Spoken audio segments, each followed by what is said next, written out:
आज हम हमारा हिंदी के टॉपिक को कंटिन्यू करते हैं। आज हमारा हिंदी का टॉपिक है हिंदी भाषा का उद्भव और विकास। तो चलो स्टार्ट करते हैं। हिंदी भाषा का उद्भव और विकास। विश्व की लगभग 3000 भाषाओं को 13 परिवारों में वर्गीकृत किया गया है। द्रविड़, चीनी, सेमेटिक, हेमेटिक, आग्नेय, यूराल, अल्टाइक, वाटू अमेरिका, काकेशस, सूडानी, बुशमैन, जापानी, कोरियाई तथा भारोपीय।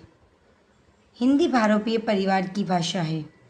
तो आपको हिंदी के बारे में इसमें ये जो नॉलेज है ये आपको शायद ही कहीं से मिले। ये मैंने बहुत सर्च करके और इसको ढूंढा है, बहुत सर्च किया है मैंने।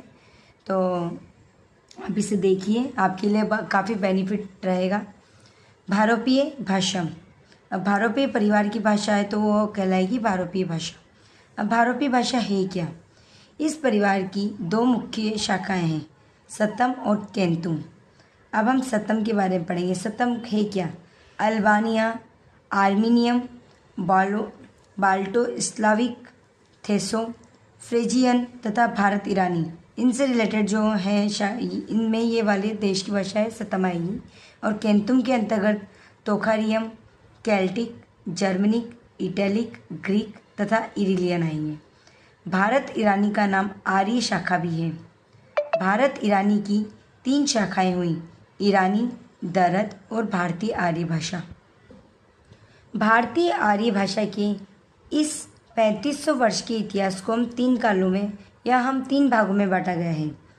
पहला है प्राचीन भारतीय आर्य भाषा। अब प्राचीन भारतीय आर्य भाषा का समय 1500 ईसा पूर्व से 500 ईसा पूर्व।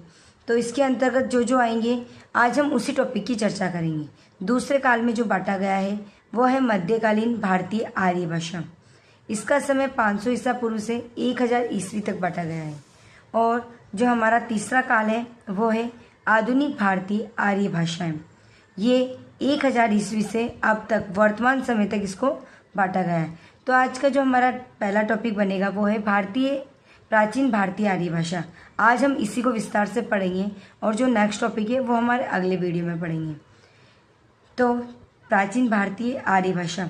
भारत के एक आर्य शाखा के आगमन से तथा भारत के तत्कालीन मूल निवासियों के संपर्क से भारतीय आर्य भाषा ने ईरानी एवं दरद भाषाओं से अलग अलग स्वरूप विकसित किया।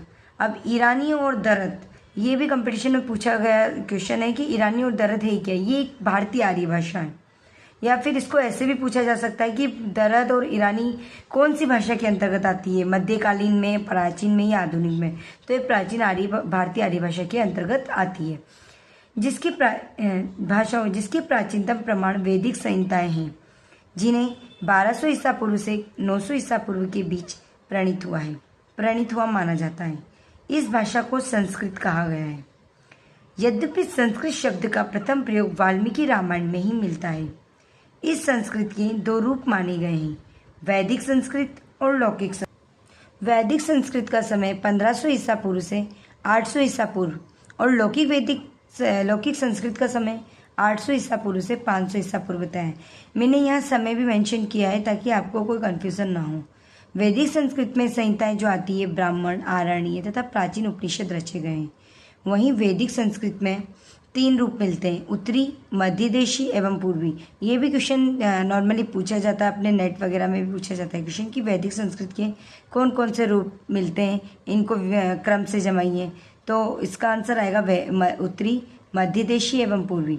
लौकिक संस्कृत में उत्तरी रूप को प्रामाणिक माना गया है तथा पाणिनि ने उसे ही अष्टाध्यायी का आधार बनाया है। तो अष्टाध्यायी को आधार किसने बनाया है? इसका आंसर आएगा पाणिनि। आपको मेरा चैनल कैसा लगा? Please like, share and subscribe करना ना भूलें। अगर आपको कोई डाउट हो तो आप मेरे को कमेंट बॉक्स में क्वेश्चन जरूर करें। Thank you, bye.